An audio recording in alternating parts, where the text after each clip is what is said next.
Hello and happy Saturday from Radically Rational and RadicallyRational.com. This playoff derby is going to go right down to the wire in the American League West. Here's the situation. The Astros got a big win over the Diamondbacks last night. Just a heroic emergency starting performance by Jose Urquidy, who had to fill in for J.P. France, who had to leave the team for what is described as a family emergency. But he got it done.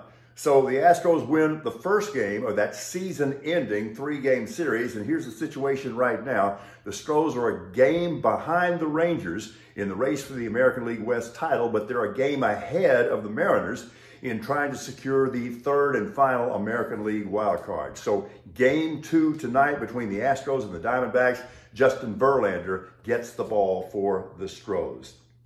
Got lots and lots of sports on today's sports blog, including Paul's Peerless Saturday college football predictions, but a lot of other stuff too. The Aggies landed a huge recruit. I've got a lot of information on that on my blog, so all you do is just go to RadicallyRational.com, hit the Our News tab, scroll down, and there it all is. Some of these predictions, you're going to agree with some, and you're going to get mad at me with some others. I found this to be a very stirring quote. We don't take an oath to a king or queen or to a tyrant or a dictator, and we don't take an oath to a wannabe dictator. We take an oath to the Constitution. We are willing to die to protect it. General Mark A. Milley. Now keep in mind that the former and wannabe future POTUS has publicly called for General Milley's execution.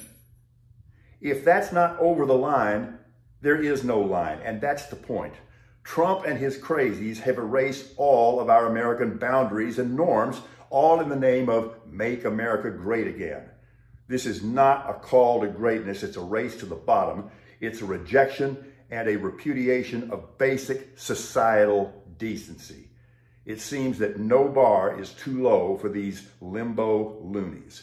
So let me ask you, especially if you're a codger like me, did you ever think you'd see the day that Republicans, or at least self-identifying Republicans, would remain not only silent, but in some cases supportive, while a politician made an open call to execute our country's top-ranking military officer?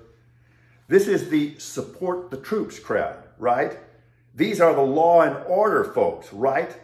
All of this as these same crazies are hell-bent on shutting down our government, directly harming millions of Americans and putting our national security in jeopardy. And all for exactly nothing. Mr. Trump, may I also remind you that you are a multiple criminal defendant and that you were free on bond and bound to the terms of your bond agreement. Your gun-waving photo op was a clear violation of those terms. Quoting from a document filed by federal prosecutors on Friday, the defendant either purchased a gun in violation of the law and his conditions of release, or seeks to benefit from his supporters' mistaken belief that he did so.